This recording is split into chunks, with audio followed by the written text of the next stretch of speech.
শান্তনু ঠাকুর মন্দিরের দরজা বন্ধ করে দিচ্ছে অভিষেককে দেখে। আমরা কেন তৃণমূল বিজেপির দিকে যাব? ঠাকুর বাড়ির দরজাটা সকলের জন্য। এইবার এই যে এক দেশ এক নির্বাচন বলে এগিয়েছিল, একই দিনে ভোট হবে সব রাজ্যের এবং লোকসভার। এখন যেটা হচ্ছে, অভিন্ন একটা ভোটার তালিকা ডিজিটালাইজ তৈরি হয়ে যাচ্ছে থ্রু এনআরসি, থ্রু এসআইআর। তাহলে এইটাই কিন্তু কাজে দেবে এক দেশ এক নির্বাচনের। ফলে সরকারের যে হিডেন এজেন্ডা যাকে বলে, লুকোনো যে লক্ষ্যবস্তুগুলো, সেই লুকোনো যে কার্যক্রম, সেই কার্যক্রমগুলো কিন্তু ওরা কার্যকরী করতে চাচ্ছে। এই মুহূর্তে বঙ্গে যে পরিস্থিতি এসআইআর নিয়ে, তাতে সাধারণ মানুষ যেমন আতঙ্কিত, সেরকম আমরা যদি দেখি ঠাকুরনগরের দিকে, মতুয়া সম্প্রদায়ের দিকে, সেখানে কোথাও গিয়ে কিন্তু রাজনৈতিকভাবে তিনটে দলে ভাগাভাগি হয়ে গেছে। শান্তনু ঠাকুর, সুব্রত ঠাকুর এবং মমতা বালা ঠাকুর। আমি বলছি যে আপনার এই দীর্ঘদিনের রাজনৈতিক কেরিয়ার, এসআইআর তো এর আগে হয়েছে, অবশ্য তখন আইআর হয়েছে, তো তখন কি পরিস্থিতিটা কেমন ছিল? এখন কি অযথা আতঙ্ক সৃষ্টি হচ্ছে? দেখুন, 2002 সালে এ রাজ্যে রিভিশন হয়েছে এবং তখনও কিছু লোকের নাম বাদ গেছিল। 2003 সালে আমি লোকসভা নির্বাচনে প্রায় 1 লক্ষ ভোটে জিতি। তখন কিন্তু মানুষের মধ্যে কোনো ধারণা ছিল না, আমার মধ্যেও তখন কোনো এরকম কোনো প্রভাব পড়েনি যে একটা এরকম স্পেশাল রিভিশন হয়েছে, ফলে তার জন্য একটা প্রতিক্রিয়া আমি জনগণের মধ্যে খেয়াল করিনি। রাজনৈতিক দলগুলোর মধ্যেও কোনো প্রতিক্রিয়া ছিল না, ফলে খুব স্বাভাবিক ছিল। এবং স্বাভাবিক কেন হবে না? যদি একটা ভোটার লিস্টের সংশোধনের কথা বলা হয় যে মাল্টিপল এন্ট্রি বন্ধ হবে, যদি বলা হয় যে দেখুন মৃত ভোটার থাকবে না, যদি বলা হয় যে লোকটা দীর্ঘদিন এখানে থাকে না সে কেন থাকবে, এটা কিন্তু স্বাভাবিকভাবে গ্রহণীয়। ফলে মানুষের কাছে তখনকার দিনের যে রিভিশন সেটা কিন্তু গ্রহণীয় হয়েছিল, ফলে এটা কোনো প্রতিক্রিয়া হয়নি। কিন্তু আজকে প্রতিক্রিয়া হচ্ছে এই কারণে যে দেখুন ভোটারদের খুব সন্দেহজনকভাবে 3টে ভাগে ভাগ করা হয়েছে। 3টে ভাগে, একটা কত, একটা হচ্ছে 27 সালের আগে, একটা হচ্ছে 2004-এর 2 ডিসেম্বর, আর 2004-এর 2 ডিসেম্বরের পরে। এখন যারা বোঝে তারা তো বুঝছে, আর যারা বোঝে না তারা বোঝার চেষ্টা করছে যে অ্যাকচুয়ালি 87 মানে হলো 86-এ রাজীব গান্ধী তখন প্রাইম মিনিস্টার, তিনি সিটিজেনশিপ অ্যামেন্ডমেন্ট অ্যাক্ট করেন এবং সেটার এনাক্টমেন্ট 87-এ হয়। তাহলে এটা application of citizenship amendment act. তাহলে নাগরিকত্বকে ভোটার তালিকার সঙ্গে সংযুক্তিকরণ, এটা গেল এক। দ্বিতীয়, 2002 সালে 2003 সালের 2 ডিসেম্বর, এইটা হচ্ছে 3 ডিসেম্বরে এনাক্টমেন্ট হয়, হচ্ছে 2003 সিএএ। তাহলে এই যে 2004-এর 2 ডিসেম্বর অবধি কেন, সেটা বোঝা যাচ্ছে যে হলো এই সিএএ 2003-এর প্রয়োগ ভোটার লিস্টে। তার মানে নাগরিকত্বের সঙ্গে ভোটার তালিকার সংযোগ হচ্ছে, তার মানে যাচাইকরণ হচ্ছে। এইটা একেবারে পুরোপুরি সংবিধান বিরোধী। এটা ইলেকশন কমিশন অফ ইন্ডিয়ার এখতিয়ারের মধ্যে পড়ে না। বিহারের পরে বা বিহারের সময়ে ভোট সুপ্রিম কোর্টে মামলা হয়েছে, সে মামলার নিষ্পত্তি হয়নি, তার মধ্যে তড়িঘড়ি করে 12টা রাজ্যে ঘোষণা করে দিল এসআইআর। ফলে আমরা এটা মনে করি খুব সুদূর লক্ষ্য নিয়ে হচ্ছে এবং উদ্দেশ্য ভয়ঙ্কর। ভয়ঙ্কর মানে হচ্ছে যে দেখুন, আমাদের অমিত শাহ বলেছিল যে পেলে সিএএ হোগা উসকে বাদ এনআরসি হোগা।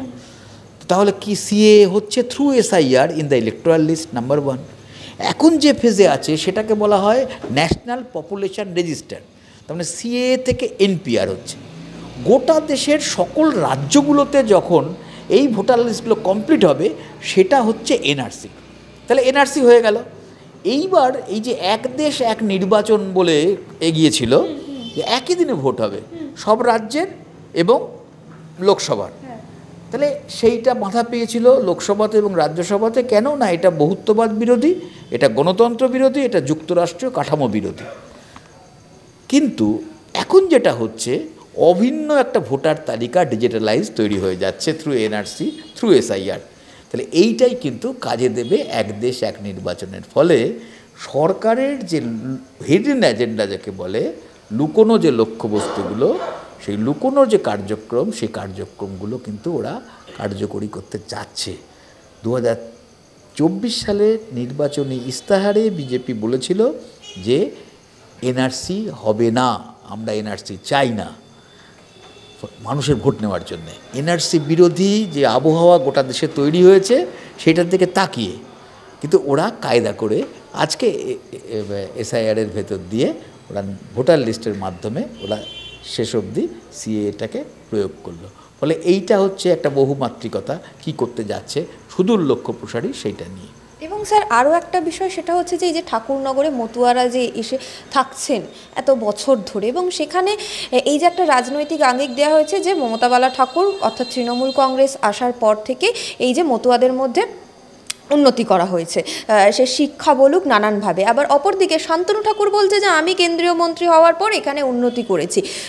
মতুয়াদের নিয়ে কার্যত তৃণমূল বিজেপি টানাটানি করছে। আমি একটু মতুয়াদের ইতিহাসে আসব, এবং তারা এটাও বলছে যে বামেরা যখন ছিল তখন নাকি কোনো উন্নতি হয়নি।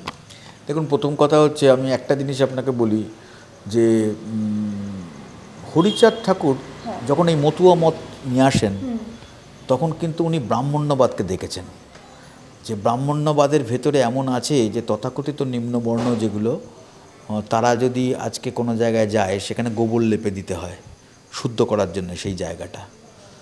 ফলে অবর্ণনীয় অস্পৃশ্যতার শিকার হয়েছে নমশূদ্র মানুষ, তফসিলি জাতির মানুষ। এইটা দেখে উনি বলেছিলেন যে এটাকে ধর্ম, তাহলে এই ব্রাহ্মণ্যবাদকে আমি ঘৃণা করি, তাহলে এই বেদকে আমি গ্রহণ করি না, এই যজ্ঞকে আমি গ্রহণ করি না, এই আচারকে আমি গ্রহণ করি না। তাহলে বেদ, যজ্ঞ, আচার, পৌত্তলিকতা, তথাকথিত হিন্দুত্ব, তার বিরুদ্ধে গিয়ে উনি মতুয়া মত তৈরি করেন। এটা হচ্ছে, এবং তাতে সব মানুষের জায়গা ছিল। সবচেয়ে বড় কথা এই যে মনুবাদ বা হিন্দুত্ব তথাকথিত এখন যেটা বিজেপি বলছে, এর মধ্যে লুকিয়ে আছে মহিলাদের প্রতি ঘৃণা। শূদ্র এবং মহিলা একই দাঁড়িপাল্লায় আছে। মহিলারা হচ্ছে তারা ভয়ঙ্করভাবে, অর্থাৎ নারী নরকের দ্বার, এইটাই কিন্তু কার্যত এই যে আমাদের বেদের মধ্যে এবং মনুবাদের মধ্যে লুকিয়ে আছে। ফলে সেইটাকে আঘাত করেছিলেন হরিচাঁদ। তিনি বলেছিলেন যে ছেলে মেয়ে এবং সমান, ধর্মাচরণ মেয়েরা কেন করতে পারবে না, বেদ মেয়েরা পড়তে পারবে না, জিভ কেটে দেওয়া হবে, বেদ মেয়েরা পড়তে পারবে না, বা তফসিলিরা বা শূদ্ররা পড়তে পারবে না, তাদের কানে শীষে গলিয়ে ঢেলে দেওয়া হবে, এটা কেন হবে? তাহলে মেয়েদেরকেও সমান অধিকার দিতে হবে। উনি বললেন ছেলে এবং মেয়েরা সমানভাবে তারা সমাজে চলাফেরা করবে, ধর্মাচরণ করবে, তাদের সব অধিকার আছে। এই প্রথম তিনি মহিলাদের হাতে অধিকার দিলেন। আর একটা বুঝলেন যে সবচেয়ে বেশি এই মানুষকে ধর্মের দোহাই দিয়ে শোষণ করে সেটা হচ্ছে শিক্ষার অভাব। হরিচাঁদ শিক্ষার দিকে জোর দিলেন এবং সেটাকে কড়াভাবে প্রয়োগ করলেন তার ছেলে গুরুচাঁদ ঠাকুর। বললেন যে খাও বা না খাও, তোমার শিক্ষা কিন্তু চাই, না হলে তোমাকে পা দিয়ে দলিয়ে দিয়ে যাবে। সেজন্য উনি কত স্কুল তৈরি করেছিলেন। আজকে মাঝে মাঝে অনেকে বলে যে বিদ্যাসাগরের যেমন অবদান আছে, কিন্তু সেই সমাজে কি হলো, শূদ্রদের লেখাপড়ার অধিকার ছিল না। তাহলে সেই অবস্থায় শূদ্রদের লেখাপড়ার দিকে নিয়ে যাওয়া, স্রোতের উল্টো দিকে হেঁটে, সেটা তো হরিচাঁদ করেছিলেন, সেটার প্রয়োগ করেছিলেন গুরুচাঁদ। তাহলে এইটা, তাহলে এইবার আপনি চলে আসেন, তাহলে আজকে উনি যখন এই যে স্কুল তৈরি করার ভাবনাটা করলেন তখন মির সাহেবের সাহায্য নিলেন। মির সাহেব কে ছিলেন? খ্রিশ্চান। আচ্ছা, উনি যখন স্কুলগুলো করলেন, করে বললেন যে হোস্টেল তৈরি করতে হবে, মুসলমানদের আলাদা হোস্টেল করেছিলেন। তাহলে মুসলমানদের হোস্টেল, তাহলে ওনার কাছে জাত ধর্ম কোনো আলাদা ছিল না। ওনাকে যখন বললো যে আমরা মতুয়া মত কেবলমাত্র নমশূদ্রের জন্যে, তো উনি ছড়া কেটে বললেন যে আমি একা নমন নই, তাহলে অন্য যে মানুষগুলো যারা শোষিত হচ্ছে সেইগুলোও মতুয়া মতের অনুসারী হবে, তাদেরকে আমি মতুয়া মতের মধ্যে নিয়ে নেব। অনেক বড় মনের মানুষ, সবাইকে নিয়ে নিয়েছিলেন, ধর্ম সম্প্রদায় মানুষ। যে মানুষ ঠকে যাচ্ছে, যে মানুষ রোগা হচ্ছে, যে মানুষ গরিব হচ্ছে, সেই মানুষ আমার, তাকে আমার মতুয়ার ভেতরে নিয়ে আসবো। এই রকম বড় মনের মানুষের উত্তরাধিকার কারা? শান্তনু ঠাকুর মন্দিরের দরজা বন্ধ করে দিচ্ছে অভিষেককে দেখে। আমরা কেন তৃণমূল বিজেপির দিকে যাব?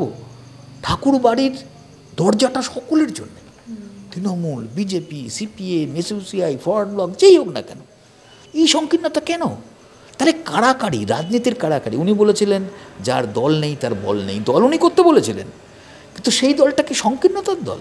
আজকে শান্তনু ঠাকুর তিনি বিজেপির মন্ত্রী হয়েছেন, ভালো কথা, কিন্তু উনি হরিচাঁদের মতামতকে মান্যতা দিচ্ছেন। হরিচাঁদ তো বলেছিলেন যে আমি হিন্দুত্বের লোক নই, আমি ব্রাহ্মণ্যবাদের লোক নই, আমি মনুবাদের লোক নই, আমি একটা আলাদা মতের লোক, যে মতে উদারতা থাকবে। তাহলে আজকে বিজেপি কী করছে? বিজেপি প্রকাশ্য বলে আমি মনুবাদী, বিজেপি প্রকাশ্য বলে আমি ব্রাহ্মণ্যবাদী, শুধু ভোট নেওয়ার জন্য বলে যে আমি শিডিউল কাস্টটাও হিন্দু, কিন্তু ওরা শিডিউল কাস্টকে হিন্দু বলে মানতে চায় না, ওদের হিন্দু ফ্যামিলির মধ্যে শিডিউল কাস্ট নেই, শিডিউল ট্রাইব নেই। ফলে সেই জন্যে আজকে উনি বিজেপিতে গিয়েছেন, উনি মন্ত্রী হয়েছেন, কিন্তু বিজেপি আসলে মনুবাদের কথা বলে, ব্রাহ্মণ্যবাদের কথা বলে, মহিলাদের সম্পর্কে অন্য কথা বলে। তাহলে তাই যদি হয় তাহলে হরিচাঁদের মতের সঙ্গে মেলে না। লেখাপড়া দলিতদের করার ক্ষেত্রে যদি বিজেপির মত থাকতো তাহলে অনেক টাকা পয়সা বরাদ্দ হতো তফসিলিদের শিক্ষার জন্যে, হচ্ছে না। তফসিলিদের স্কলারশিপ সেটা আজকে হচ্ছে না। তাহলে এটা বোঝা যাচ্ছে যে উনি দল করছেন ক্ষমতার জন্যে, হরিচাঁদ এবং গুরুচাঁদের মতের যোগ্য উত্তরসূরি উনি নন। এক। দুই দেখুন এই যে কথা হচ্ছে, আর তিনটে অংশ হয়ে গেছে, অসীম সরকার, সুব্রত ঠাকুর, মমতা ঠাকুর। তাহলে না, সুব্রত ঠাকুর এবং শান্তনু ঠাকুর, তাহলে এই দুটো, অসীম সরকার আর একটা, তাহলে বিজেপির তিনটে অংশ, তাই তো? তাহলে যার দল আছে তার বল আছে, দল একত্রিত হয়ে থাকতে বলেছিলেন, তাই তো? তাহলে দেখা যাচ্ছে কি সেই দলের মধ্যে ভাগ হচ্ছে। তাহলে কেন? ক্ষমতার জন্যে। কেন? স্বার্থের ভাগের জন্যে। তাহলে এরা হচ্ছে, তাহলে এই যে করছে, আজকে আমি এবার মূল কথায় চলে আসি আপনাদের কাছে। আমি এখন এই বিজেপির যে দৈন্যদশা, দেখুন নাম বাদ যাচ্ছে কার? আমাদের সকলকে বলেছে মুসলমানের নাম বাদ যাচ্ছে। মতুয়াদের মুসলমানদেরকে ঘৃণা করতে হবে। আমি আমাকে বললাম যে মুসলমানদের জন্য হোস্টেল তৈরি করেছিলেন, মতুয়া কারা? বেশিরভাগ পূর্ববঙ্গীয়। সাম্প্রদায়িকতা সৃষ্টি করার চেষ্টা, তাহলে পূর্ববঙ্গীয় লোক ওপার থেকে এসেছে, তাহলে ওপারের লোককে এখন বোঝানো হচ্ছে যে মুসলমানরা তোমাদের অত্যাচার করেছিল বলে তোমরা এদেশে আসতে বাধ্য হয়েছে। দেশ ভাগ হলো কেন? দেখুন শ্যামাপ্রসাদ বিজেপির নেতা, মানে জনসংঘের নেতা, তাহলে তিনি কি বলেছিলেন? তিনি বলেছিলেন দেশ ভাগ হোক না হোক বাংলা ভাগ হওয়া চাই। তাহলে আজকে বাংলা ভাগ হয়েছে, তাহলে বাংলা ভাগের জন্য আজকে সবাই উদ্বাস্তু, আজকে সেই উদ্বাস্তুরাই মতুয়া। তাহলে সেই মতুয়াদের আজকে এই দেশ ভাগের জন্য যে যন্ত্রণা বহন করতে হচ্ছে, তার জন্য দায়ী কে? বিজেপি, তার পূর্বসূরীরা। সেকেন্ড চলে আসুন যে ওদেরকে নাম বাদ দেবে, ডকুমেন্ট নেই, ওদের হাতে কোনো কাগজ নেই। দেখুন একটা লোক, তার যদি স্বাভাবিক বোধ থাকতো তাহলে 12 বছর ন্যাচারালাইজেশনে সে নাগরিকত্ব পেত। করেনি তো, সে জানে না যে নাগরিকত্বের আবেদন ন্যাচারালাইজেশনে করতে হয়, করেনি। তাহলে এইবারে সেই লোকটার নাম বাদ যাওয়ার আগে তাকে মুসলমান বিরোধী আবহাওয়া তৈরি করা হচ্ছে।